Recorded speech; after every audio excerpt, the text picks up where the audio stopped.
Amplify crew, I'm here at this inconspicuous convenience store here on Elizabeth Street in Sydney, and I'm about to have a flight sim experience in an A320 flight simulator set up by Ahmed, who's the owner of this convenience store.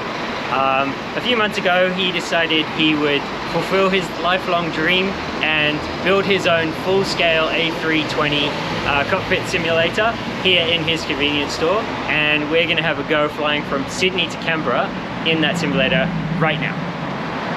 Hey Amplify crew, welcome to this unassuming EZYMart in Elizabeth Street in Sydney. I am inside a A320 simulator based out of this convenience store here on Elizabeth Street, and I'm about to fly this pretty much full-size A320 cockpit simulator from here in Sydney, which is where we're set up right now, over to Canberra today.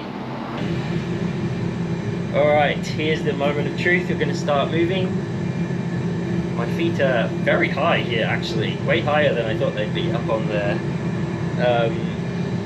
rudder pedals.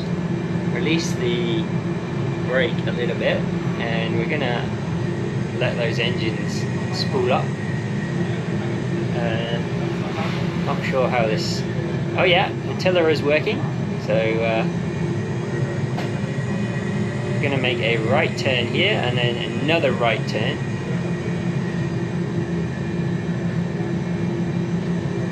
Everything feels bigger than I thought it would feel, which is quite bizarre.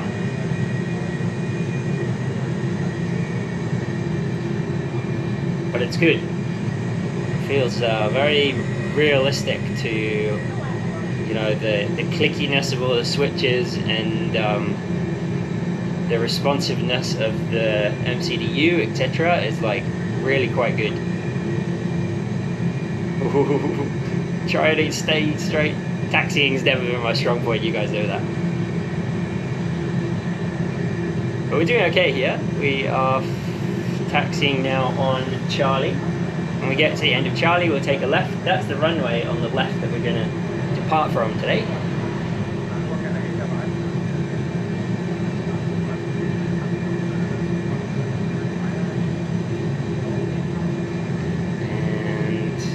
Our takeoff checklist has come up, so auto brakes are in max, seatbelt signs are on, the cabin is ready for departure, our spoilers are armed, our flaps are set for takeoff, and takeoff config is normal.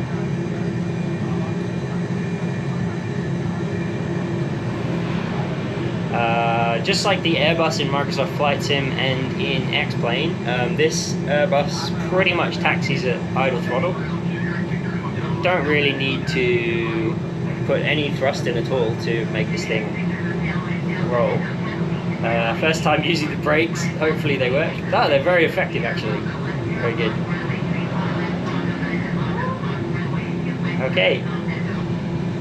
We're entering the runway. We're going to turn all of our lights on.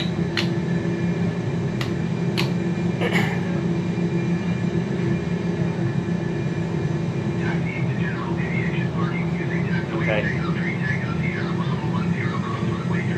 Nice slow taxi, don't want to end up on the grass before we even get going here. But we're almost there to runway 16 right.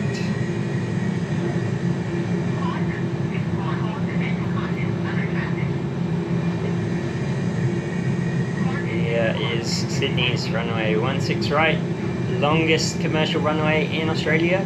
Should give us plenty of opportunity to get this wrong if we do get it wrong. Hopefully not. Okay, let's hold it there. Brakes are on.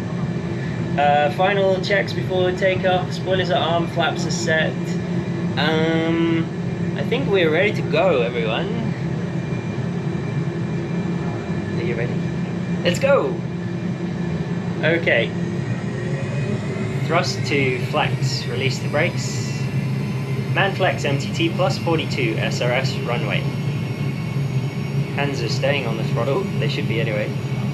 Okay, the rudder pedals are a bit heavier than what I'm used to, but we're rolling okay. That's 80 knots.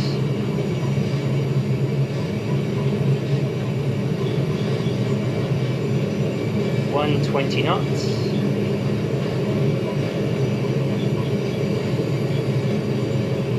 hands off the throttle and rotate. Nose is coming up. I'm going to fly this a bit manually to start with, just to get a feel for it.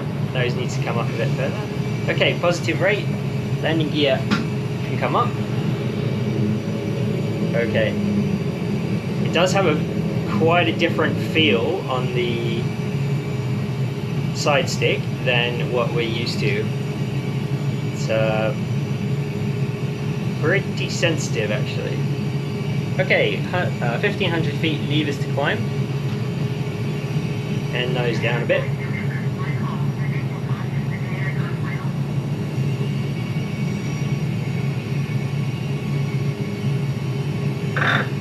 It actually feels a little bit pitchy. We shouldn't have to use the trim too much, but it's okay. Climbing successfully out of Sydney. Accelerating here. It's 3,000 feet, and we made it. So far, anyway. Alright, we can disarm the ground spoilers and bring those flaps up. Ooh. It is very sensitive on the side stick. We're accelerating nicely now. Alright, we can turn some lights off.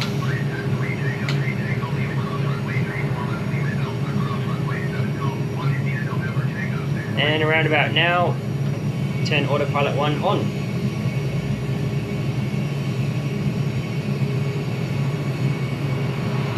Okay, we're on autopilot.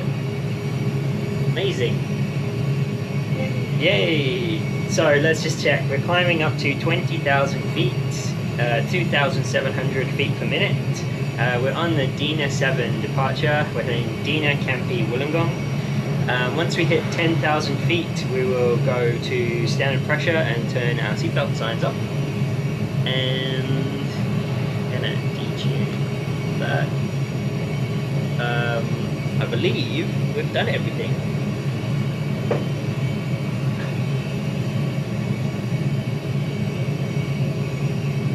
Should be good. Okay, now we just monitor the aircraft and make sure that things are going smoothly. We don't want any engine issues. Oh, we didn't do something. Everyone, you know I was going to forget this. I didn't start a chrono. I didn't have a magic turtle to remind me. Now it started. So yeah, the chrono's probably about 2 minutes late, is what we've got to remember. Engines have been running for 9 minutes according to the block timer, so we did a good job getting out of here, out of Sydney. Alright, that's 10,000 feet, the QNH is flashing. First time ever switching to standard on both sides. That means we've had a successful departure, and our passengers can get up and move around the cabin.